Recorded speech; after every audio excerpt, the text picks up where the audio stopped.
ঠাকুর মা স্বামীজির শ্রীচরণে ভক্তিপূর্ণ প্রণাম জানিয়ে আজকে নিবেদন গোপালের মা স্বামী গম্ভীরানন্দ। পরবর্তী অংশ।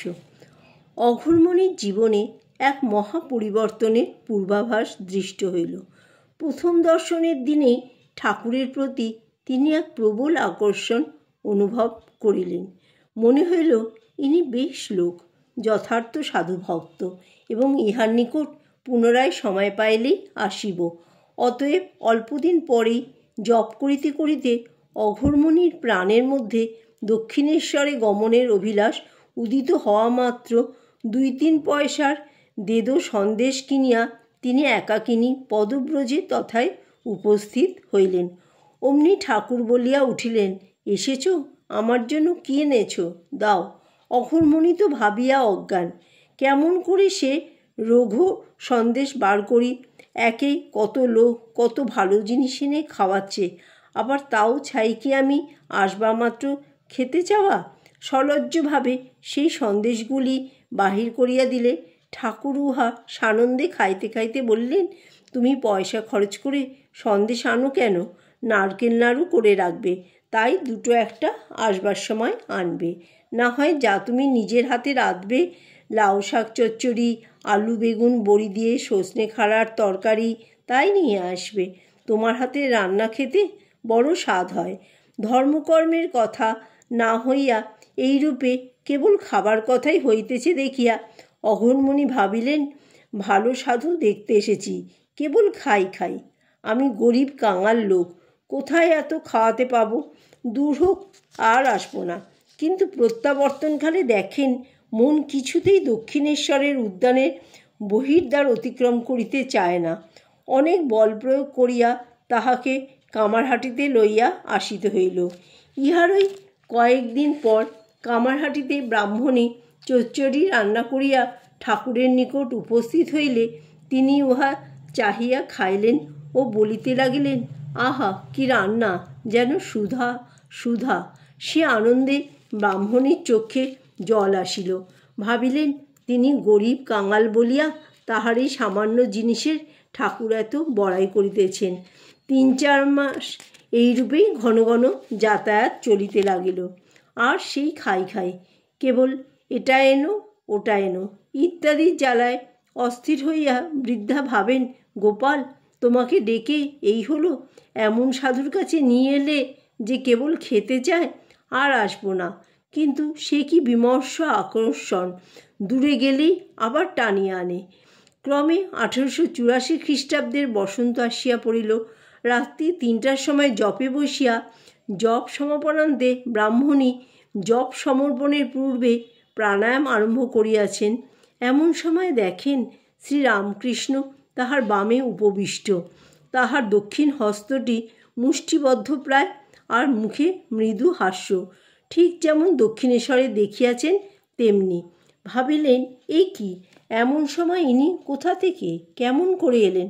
অবাক হইয়া ভাবিতে ভাবিতে বৃদ্ধা যেমন সাহস করিয়া স্বীয় বাম হস্তে ঠাকুরের বাম হস্তটি ধরিলেন, অমনি সে মূর্তি অকস্মাৎ অন্তর্হিত হইল, আর তৎস্থলে দর্শন দিল 10 মাসের শিশু সত্যকার গোপাল। সে হামা দিয়া এক হাত তুলিয়া বৃদ্ধার মুখপানে চাহিয়া বলিল, মা ননি দাও। ব্রাহ্মণী তো দেখিয়া শুনিয়া স্তম্ভিত। এ কী কাণ্ড! তিনি চিৎকার করিয়া কাঁদিয়া বলিলেন, বাবা আমি দুঃখিনী কাঙালিনী, আমি তোমায় কি খাওয়াবো? ননি ক্ষীর কোথায় পাবো বাবা? সে অদ্ভুত গোপালের কিন্তু ভ্রুক্ষেপ নাই, সে খাইবেই। তখন শিকা হইতে নারকেল নাড়ু দিয়া বলিলেন, বাবা গোপাল, আমি তোমাকে এই কদর্য জিনিস খেতে দিলুম বলে আমাকে যেন ওইরূপ খেতে দিও না। জপ সেদিন আর হইল না। চলিতে লাগিল গোপালের অপূর্ব লীলা। সে ক্রোড়ে বসে, মালা কারিয়ালয় স্কন্ধে বসে, ঘরময় ঘুরিয়া বেড়ায়। যেমন সকাল হইল অমনি গোপালের মা পাগলিনীর ন্যায় দক্ষিণেশ্বরে চলিলেন।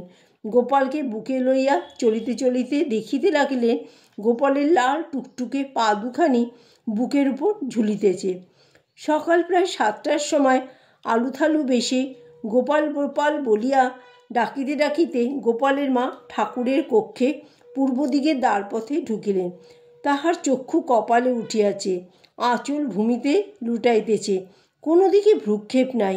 তিনি আসিয়া ঠাকুরের পার্শ্বে বসিলেন। ভাবাবিষ্ট ঠাকুরও তাহার করে উপবিষ্ট হইলেন। শাস্ত্র নয়নে গোপালের মা নিজের সহিত আনিত ক্ষীর, স্বর, ননি গোপালরূপী শ্রীরামকৃষ্ণের মুখে তুলিয়া দিতে লাগিলেন। কিয়ৎক্ষণ পরে ভাগ সংবরণ করিয়া ঠাকুর আপনার চৌকিতে বসিলেন। গোপালের মার কিন্তু আর ভাব আর থামে না।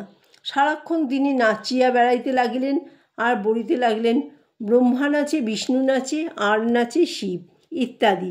এই দেবদুর্লভ দৃশ্যে মুগ্ধা গৃহ সম্মানজনরতা অপর ভক্ত মহিলা ভাবিতে লাগিলেন যে ঠাকুর শ্রীজাতির স্পর্শমাত্র সহ্য করিতে পারেন না, তাহার আজ এ কী দৃশ্য আচরণ।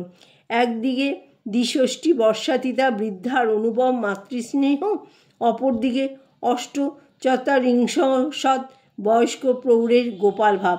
শোনা যায় বটে যে যশোদাভাবে আত্মহারা ভৈরবী ব্রাহ্মণীর ক্রোড় কখনো কখনো তাহার দ্বারা অলঙ্কিত হইত, কিন্তু উহা অতীতের শোনা কথা, আর ইহা প্রত্যক্ষ। ভাব সম্বরণান্তে গোপালের মার সে আনন্দ দেখিয়া উপস্থিত অপর মহিলাটিকে ঠাকুর সহাস্যে বলিলেন, দেখো দেখো, আনন্দে ভরে গেছে, ওর মনটা এখন গোপাললোকে চলে গেছে। ভাবের আধিক্যে অঘোরমণি সেদিন ঠাকুরকে কত কথাই না বলিতে লাগিলেন। এই যে গোপাল আমার কোলে, ওই যে তোমার ভেতর ঢুকে গেল, ওই আবার বেরিয়ে এলো, আয় বাবা দুঃখিনী মার কাছে আয় ইত্যাদি।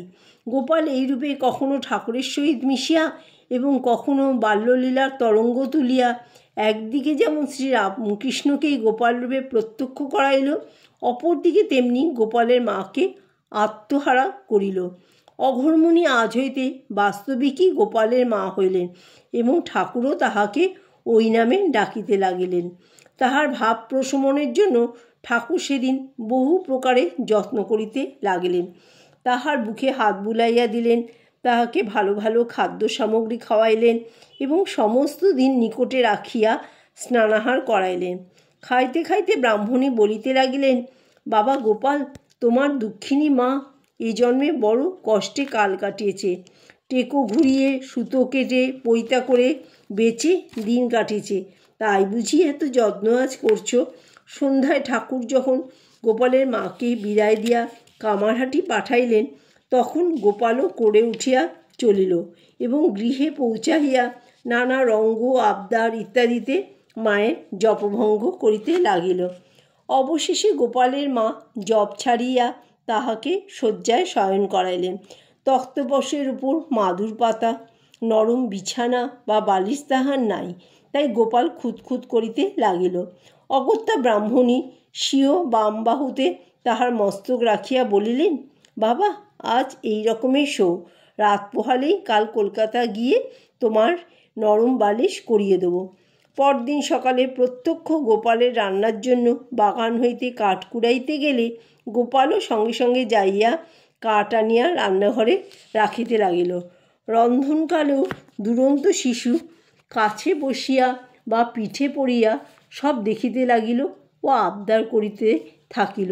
ব্রাহ্মণী তাহাকে কখনো মিষ্ট কথায় ভুলাইতে লাগিলেন, কখনো বা বকিতে লাগিলেন। জয় ঠাকুর, জয় মা, জয় স্বামীজি।